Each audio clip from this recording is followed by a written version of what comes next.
उत्तराखंड की खूबसूरत वादियां आज पूरी दुनिया के लिए वेडिंग डेस्टिनेशन बन रही हैं। यहाँ आकर युवा जोड़े हिमालय के देवताओं का आशीर्वाद लेकर शादी के बंधन में बनते जा रहे हैं। लेकिन विडंबना तो देखिए, यही शादी उत्तराखंड के लड़कों के लिए जीवन की सबसे बड़ी समस्या बन गई है। उत्तराखंड के कई गांवों में कुंवारे लड़कों की फौज खड़ी है। इन्हें शादी के लिए लड़कियां नहीं मिल पा रही हैं। अक्सर समाज इसका दोष लड़कियों पर डाल देता है। लोग कहते हैं लड़कियां अब ऐसा लड़का चाहती हैं जिनका घर मैदान में हो, ताकि उन्हें पहाड़ों में ना रहना पड़े। लड़कों को बहुएं न मिलने का यही एक कारण है, या इसका कोई दूसरा पक्ष भी है जिसे हम नजरअंदाज कर रहे हैं? इसी सच की तलाश में हम पहुंचे टिहरी जिले के चमोल गांव में। ये वो गांव है जहां 35 कुंवारे लड़के हैं और उनके लिए तो पंडित भी अब रिश्ता ढूंढना छोड़ चुके हैं। हमारे गांव में लगभग 30 से और 40 के बीच में लड़के हैं, और लड़के लगभग सभी जो हैं क्वालिफाइड हैं, पढ़े लिखे हैं, जॉब भी कर रहे हैं, लेकिन शादियां नहीं हो पा रही हैं। या तो लड़कियों की डिमांड है कि लड़का सरकारी जॉब में हो, जो मकान हो या रहने का जो घर बार हो, या तो देहरादून सबसे बेस्ट है उनके लिए, या ऋषिकेश, हरिद्वार, इन जगह होना जरूरी है। सरकारी नौकरी होने के बावजूद भी उनका जो रीजन है कि मकान तो देहरादून या ऋषिकेश में ही होना चाहिए।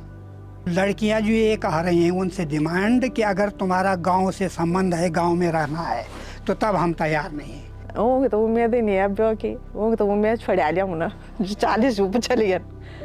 क्या वाकई लड़कियां ही इस समस्या की असली जिम्मेदार हैं, या कोई दूसरा पक्ष भी है जिसे उत्तराखंड के लोग देखना ही नहीं चाहते? क्या वाकई में उत्तराखंड की लड़कियां अपने ही पहाड़ में नहीं रहना चाहती हैं? कि लड़कियों पर आरोप लग रहा है कि उनको देहरादून में मकान चाहिए और सरकारी नौकरी चाहिए।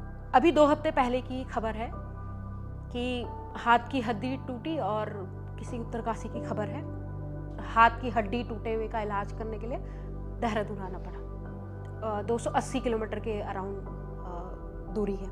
अब जब हम उस पूरे फ्रेम में देखते हैं कि महिलाओं की स्थिति क्या है पहाड़ में, उनको जुकाम बुखार के लिए भी देहरादून आना पड़ रहा है। उनको अगर अच्छी पढ़ाई चाहिए तब भी उनको देहरादून आना पड़ रहा है। उनको अगर नौकरी चाहिए तब भी उनको देहरादून आना पड़ रहा है। उनको इवन शादी की शॉपिंग करनी है, कोई अच्छा ड्रेस लेना है, तब भी उनको देहरादून ही आना है। कुछ भी चीज़ करने के लिए उनको देहरादून आना है। तो उनके दिमाग में ऐसा क्यों नहीं आएगा कि उनको देहरादून आना है? क्योंकि जैसा कि आप देख सकते हैं, पहाड़ों में तो ना तो स्वास्थ्य सुविधाएं अच्छी है और ना शिक्षा के लिए कुछ भी अच्छा है। देख सकते हैं आप तो देख ही रहे हैं। मैंने खुद गांव के स्कूल से 12th पास किया है, इसीलिए मैं वहाँ की हालत देख के कह रही हूँ कि नहीं है। अब आप खुद ही देखिए, कोई लड़का अच्छा होता है, कोई लड़का अच्छी जॉब पे, घर अच्छा है, सरकारी नौकरी है, तो लड़का भी चाहता है कि उसको एक पढ़ी लिखी वाइफ मिले। ऐसे तो आजकल बहुत कम है जो हाउस वाइफ चाह रहे होंगे कि उन्हें हाउस वाइफ मिले। हर कोई चाह रहा है कि उनकी बीवी भी अच्छी पढ़ी लिखी हो, अच्छी जगह नौकरी कर रही हो। तो एक लड़की का भी ये सोचना मेरे ख्याल से गलत नहीं है कि अगर वो सोच रही है कि लड़का अच्छा हो। जो समस्या बनाई गई है वो समस्या महिलाओं की नहीं है कि महिलाएं देहरादून में चाह रही हैं। कोई भी आदमी, वो चाहे उत्तराखंड की लड़की हो चाहे उत्तराखंड का लड़का हो, वो अपना विकास चाहता है, और विकास का पैमाना है कि जहाँ उसको सारी सुख सुविधाएं मिलती हैं वो उस तरफ भागता है। तो वो जो सुख सुविधाएं हैं, जो विकास के सारे पैमाने हैं, वो उन लोगों को लग रहा है कि वो देहरादून में आकर के पूरे होंगे। थोड़ा बच्चों तय पढ़ने लिखाने कोई सुविधा भी नहीं है, कोई रोजगार भी नहीं गाँव, तो ये कारण भी बच्चों तय थोड़ा दिक्कत होती। तो मैं सोचता हूँ कि हमारी नौनी भी कि अच्छी जगह जाओ शहर में जी। सरकार चाहे जितनी ही बात कर ले, लेकिन हकीकत यही है कि उत्तराखंड के पहाड़ी अंचलों में आज भी अच्छी सेहत, शिक्षा और रोजगार की कोई ठोस व्यवस्था नहीं है। यहाँ गर्भवती महिलाओं की प्रसव के दौरान मौत होना आम बात है। 25 सालों में करीब 1800 गर्भवती महिलाओं की जान अलग अलग कारणों से गई है। सरकारी स्कूलों में पढ़ाई का निम्न स्तर है और अच्छे रोजगार की तो बात ही ना करें। इसलिए लड़कियों की चिंता सिर्फ पैसों की नहीं, बल्कि परिवार की सुरक्षा और उनके बेहतर भविष्य की भी है। तो जो एक बीच में गैप आया था लोगों का, उस टाइम में जो लोगों ने जो है ज़्यादातर ये कहते थे कि नहीं, सब लड़के लड़के के पीछे भाग रहे थे, और जो उस 10-15 सालों के जो बीच में जो ज़्यादातर भ्रूण हत्याएं उस समय हुई थी, जब इतना कंट्रोल नहीं था, तो ये जो ज़्यादातर तो इस चीज़ का फर्क है। ये हमने पूरे अपने परिवेश में देखा कि 3-4 लड़कियां हैं और तब जाकर के एक लड़का हुआ है। हमने कभी ये नहीं देखा कि 3-4 लड़के हुए हैं और तब किसी ने कोशिश की हो कि एक लड़की हो जाए। जो हमारा हर 10 साल में जो आंकड़ा आता है, जनसंख्या का जो आंकड़ा आता है, उसमें सेक्स रेशियो जो होता है कि पर 1000 पुरुषों पर कितनी महिलाएं पैदा हुई हैं, तो वहाँ हमें दिखता है कि जो सबसे ज़्यादा एक परसेप्शन है कि जो कम पढ़े लिखे लोग हैं उनको बेटियां नहीं चाहिए हो।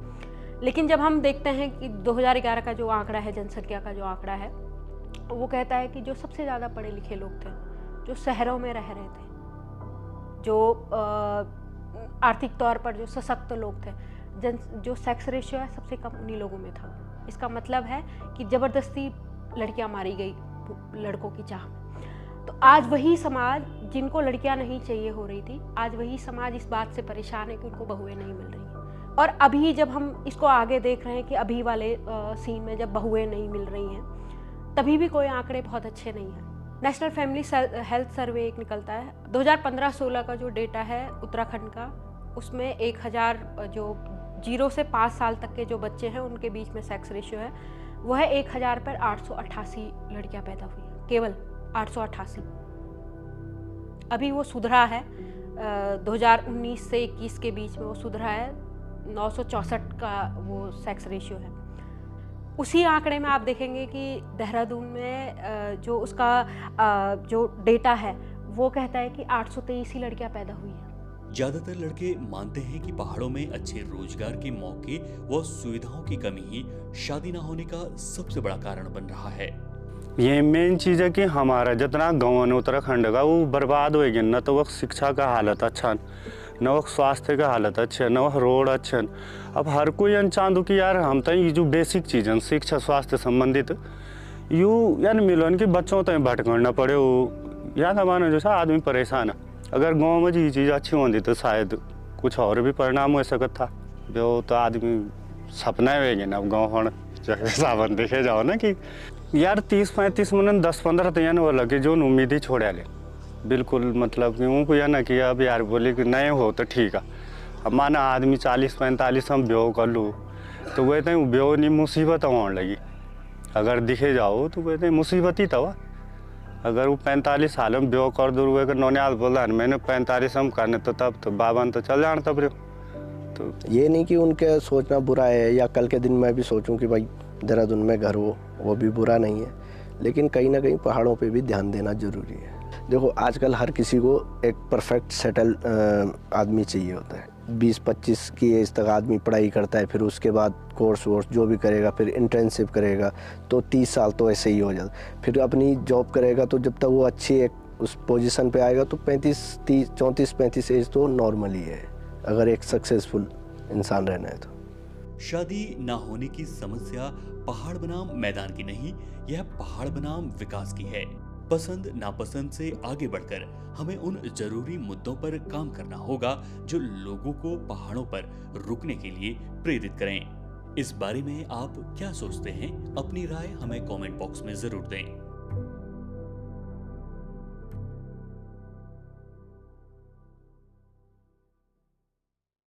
मतलब अगर कोई अच्छु लोड़ू छे जी मतलब वे में व्यसन नहीं या चीज़ें नहीं तब वो उस हमें खुश रहना ऊपर एक भला इंसान जरूरत छो, एक भला परिवार जरूरत है। अगर एक अच्छा ऐसा लाइफ पार्टनर ढूंढना चाह रही है जो गवर्नमेंट जॉब में हो, एक स्टेबल सोर्स ऑफ इनकम हो, तो उसमें मुझे कुछ गलत नहीं लगता है। लड़की भी अपने फ्यूचर के लिए कुछ अच्छा सोचती है, वह काफ़ी टाइम से संघर्ष करती है और कठिनाइयों से आगे चल रही होती है, तो वो अपना फ्यूचर का सोचती है। उत्तराखंड के पहाड़ों में आखिर क्यों नहीं हो पा रही है लड़कों की शादी? आखिर क्या है इसकी बड़ी वजह और क्या है उत्तराखंड के पहाड़ में रहने वाली लड़कियों की डिमांड? हमने ऐसे कई पहाड़ी लड़कियों से शादी को लेकर के उनकी मंशा जानने की कोशिश की। उन्होंने क्या कहा आपको भी सुनाएंगे, तो अंत तक बने रहे हमारे साथ और चैनल को सब्सक्राइब जरूर करें। उत्तराखंड के पहाड़ों में पिछले कुछ सालों से शादी के लिए लड़कियां न मिलने की समस्या आम हो चली है। इसकी एक बड़ी वजह सामाजिक और आर्थिक कारण है। उत्तराखंड के पहाड़ों में पिछले लंबे समय से पलायन जारी है। चौपट होती खेती, खराब स्वास्थ्य व्यवस्था, गुणवत्तापूर्ण शिक्षा का अभाव और रोजगार के कम अवसरों ने पहाड़ की लड़कियों को सोचने पर विवश कर दिया है। मेरा नाम रश्मि छी और मैं उत्तराखंड में टीन छी जेना कि देखना छिन कि आजकल लोड़ी तो उत्तराखंड में देहरादून मकान और सरकारी नौकरी वो लोड़ू चैन बट मैं इन्हें सोच कि इन्हें मतलब उतना जरूरी नहीं कि लेकिन मैं भी मिडिल क्लास फैमिली से बिलोंग कर दूँ छी बट मैं इन्हें सोच कि ज़रूरी नहीं कि लेकिन मतलब जो सरकारी नौकरी वो लोड़ा छिन और अगर हम मतलब शादी कर ला तो उतना ज़रूरी नहीं कि लेकिन वो लोड़ा मतलब आजकल तो मैं जिथा मैंने देखी छी कि बाद में बोला कि तुम हमारे वे पर खाना हमारे पर रोना जिथा मैं मार दूँ कि लेकिन इंसान मतलब अच्छू होना चाहिए बुलाना चुलाना में व्यवहारों बड़े होना चाहिए नौकरी क्या करना नौकरी तो सभी का ना छिन खाना पीना तो सभी छिन। सर मेरा नाम श्वेता है और मैं इसको या इस विषय पर यह मानती हूँ कि यह जो धारणा है वह गलत धारणा बनाई हुई है कि जो अगर लड़का सरकारी जॉब में है या फिर उसका देहरादून में घर है तभी उसको लड़की मिलेगी, नहीं तो उसकी शादी नहीं होगी। मेरा मानना यह है कि अगर लड़का संस्कारी है, सही रास्तों पर काम करता है, कम भी कमाता है तो मेरे हिसाब से उसकी शादी उसको लड़की मिल जानी चाहिए। मेरा नाम है सृजल और मेरा मानना ये है कि अगर लड़कियां शादी करके शहर में जाना चाहती हैं, शहर को शिफ्ट होना चाहती हैं आफ्टर मैरिज, तो मुझे इसमें कुछ गलत नहीं लगता है क्योंकि हम सभी इस बात से तो परिचित हैं ही कि पहाड़ों में ज़िंदगी कितनी कठिन है। ना यहाँ पे बेटर हेल्थ इंफ्रास्ट्रक्चर है और ना ही यहाँ पे ट्रांसपोर्टेशन फैसिलिटीज़ हैं। यहाँ पे डे टू डे लाइफ काफ़ी रहना, जीवन यापन बहुत मुश्किल है, तो उसमें अगर वो शादी करने के बाद में एक सेटल्ड लाइफ शहर में चाहती हैं तो मुझे उसमें कुछ भी गलत नहीं लगता है। उत्तराखंड में लड़कों के मुकाबले लड़कियों के लिंगानुपात की बात करें तो यहाँ 1000 लड़कों पर केवल 950 लड़कियाँ ही हैं। एक बड़ी वजह ये भी है कि पहाड़ के लड़के अब देर से शादी करना चाह रहे हैं, वे पढ़ाई को तरजीह दे रहे हैं, जबकि पहाड़ों में लड़कों के मुकाबले लड़कियां जल्दी शादी कर रही हैं और पीछे छूट जा रहे हैं वे लड़के जो अपने बेहतर भविष्य की तलाश में शादी की उम्र को पार कर रहे हैं।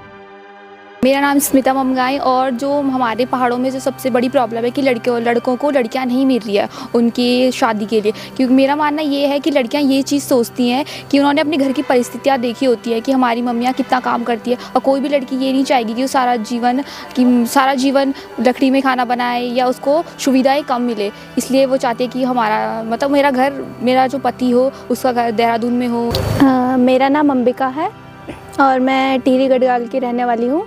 तो आजकल जैसे उत्तराखंड में एक बहुत ही चर्चा का विषय चल रहा है जैसे कि देहरादून में मकान ना होने के कारण कई लड़कों का रिश्ता नहीं हो पा रहा है और लड़कियों की डिमांड है कि देहरादून में अगर तुम्हारा मकान है या तुम अच्छा खासा कमाते हो तो हम तुमसे तभी शादी करेंगे। तो इस पर ये चीज़ सही भी है और गलत भी है। सही ये ऐसे हो गई कि जो मतलब लड़की पहले से कभी गांव में नहीं रही है और पहले से शहर में रही है या उनका है ऑलरेडी कहीं पे मतलब बाहर, तो वो हमेशा यही ढूंढेगी मुझे बाहर ही चाहिए रहना, मैं घर में नहीं रह सकती, वो काम नहीं कर पाएगी। बट जिसका मतलब जो गांव में रही है मतलब अब उनका खुद का भी नहीं है, उनके परिवार में भी एक बेटा है, उनका नहीं है, तो वो अगर वो ये चीज़ डिमांड करते हैं तो बहुत गलत है क्योंकि कल के दिन में सेम डिमांड उनके घर में भी यही आएगी कि तुम्हारा देहरादून में मकान है, तुम्हारा बेटा अच्छा कमाता है। तो मतलब अगर तुम्हारा है बाहर तुम पे भी तुम्हारे घर में एक बेटा तब तुम्हारी डिमांड जायज़ है, बट अगर तुम्हारा नहीं है तुम उसके बावजूद तुम किसी से डिमांड करते हो तो ये बहुत गलत चीज़ है। सर मेरा नाम गौरव रावत है और मैं रुद्रप्रयाग डिस्ट्रिक्ट का हूँ। दरअसल पहाड़ों में लड़कियों की कमी तो नहीं है, बट पहाड़ी लड़कियाँ लड़कों से शादी इसलिए नहीं करना चाहती हैं क्योंकि उनके पास देहरादून में ज़मीन नहीं है। ये बात बहुत सच है। मैं अपने गाँव में ही देखता हूँ कि 32, 33 या 35 साल के लड़के कुंवारे हैं, भले ही जॉब कर रहे हैं, अच्छी जगह जॉब कर रहे हैं, पर उनकी देहरादून में ज़मीन होने के ना कारण से उनकी शादी पक्की नहीं हो पा रही है। सबसे पहले लड़की का या फिर लड़की के ख़ानदान का यही सवाल रहता है, क्या आपकी ज़मीन है देहरादून में? अगर लड़का उसके परिजन इस बात से नकारते हैं तो सीधा रिश्ता टूटने की नौबत आ जाती है। और आज तक तो ये ट्रेंड भी बन चुका है। गाड़ियों के पीछे हम एक लाइन देखते हैं, बहुत ट्रेंडी ये लाइन है कि तब तक नहीं लगेगा सातवां फेरा, तब तक नहीं लगेगा सातवां फेरा, जब तक नहीं होगा देहरादून में डेरा। तो यही एक लाइन आजकल उत्तराखंड में ट्रेंड कर रही है और ये हमारा दुर्भाग्य भी है। चाहे शक्ल या फिर आज के दौर में लड़कों की पर्सनैलिटीज़ भी मैटर नहीं करती है, उनकी योग्यता भी मैटर नहीं करती है। हाँ, अगर उनकी काफ़ी अच्छी खासी ज़मीन प्रॉपर्टी देहरादून या फिर शहरी इलाकों में है तो उनको उसी टाइम पे हाँ कर दिया जाता है और उनकी शादी पक्की की जाती है। मेरा नाम तनुजा है और मैं चमोली गढ़वाल से हूँ। पहाड़ों में कि क्या है, मतलब सुख सुविधा तो बिल्कुल भी नहीं है और शिक्षा के उसमें भी बहुत पीछे है। तो अगर हमें शिक्षा के उसमें जाना होता है तो हम देहरादून जाते हैं। अगर हमें किसी हेल्थ से रिलेटेड कोई प्रॉब्लम होती है तो हमें देहरादून जाना पड़ता है। हमें हर चीज़ में देहरादून जाना पड़ता है। तो वो ये क्यों ना सोचे कि जो उनके फ्यूचर में जो उनका जो परिवार हो, मतलब वो देहरादून में हो, क्योंकि वहाँ ज़्यादा सुख सुविधा है ना। मैं मनीषा रावत पौड़ी गढ़वाल से हूँ और ये जो सब आजकल चल रहा है इस विषय में मैं ऐसा नहीं सोचती हूँ। मेरा सोचना कुछ अलग है। अगर लड़की ये सोचती है कि उसको सरकारी नौकरी वाला चाहिए, उसका घर, लड़के का घर दिल्ली या फिर चंडीगढ़, देहरादून जगहों पे हो और वो अच्छा कमाता हो, तो उनका मानना एक तरीके से सही भी है, क्योंकि लड़की भी अपने फ्यूचर के लिए कुछ अच्छा सोचती है। वह काफ़ी टाइम से संघर्ष करती है और कठिनाइयों से आगे चल रही होती है, तो वो अपना फ्यूचर का सोचती है। ये इसमें कोई गलती भी नहीं है। लेकिन अगर मैं देखूँ, अगर लड़का समझदार है, अच्छा खासा, मतलब वो समझता है हर चीज़ को, समझदार है, संस्कारी है और रिश्ते संभालना जानता है, तो वो लड़का ज़्यादा बेटर है बजाय उसके जो सरकारी नौकरी वाला हो और अगर वो ना समझ हो तो ये ज़रूरी नहीं है कि लड़का सरकारी नौकरी वाला हो और उसका घर अच्छी जगह में हो, बजाय इसके कि अगर आप ऐसा ढूंढते हैं कि आप, मतलब जिस लड़के को ढूंढते हैं वो अगर अच्छा समझदार है और उसका घर अगर अच्छी जगह पे नहीं भी है तो आप उसके साथ रह सकते हैं, वो आपका ख्याल वगैरह रख लेगा। मी करीना, मी चमोली रणवाचू। आजकल उत्तराखंड हर कोई छोड़ है या जमा चांजे देहरादून या हल्द्वानी में जैसे बड़े बड़े शहर में घर हल और सरकारी नौकरी हल, पर ये चीज़ एक जाग सही भी छू और गलत भी छू। सही इसलिए छू कि हम माँ बाप यह सोचनी कि हम मतलब हमें वो ज़िंदगी में यदि कष्ट सह, यदि प्रॉब्लम फेस करे, हर चीज़ में उनका कठिनाई है और हम लड़कियाँ जब शादी हल होने तब उनको ये सारी दिक्कत नहीं हो चाहें। और एक तरफ गलत इसलिए भी छू कि हमको खुश रहना ऊपर एक बड़ा मकाना ज़रूरत नहीं होन और पैसा ज़रूरत नहीं होन, हम खुश रहना ऊपर एक भला इंसाना ज़रूरत छू, एक भला परिवार ज़रूरत है। आखिर इस समस्या का हल कैसे हो सकता है और इस मसले पर आपकी क्या राय है, हमें कमेंट बॉक्स में ज़रूर बताएं। साथ ही सब्सक्राइब करें हमारे YouTube चैनल को, बेल आइकन दबाएं ताकि आप तक हमारा हर वीडियो पहुंचे। शुक्रिया।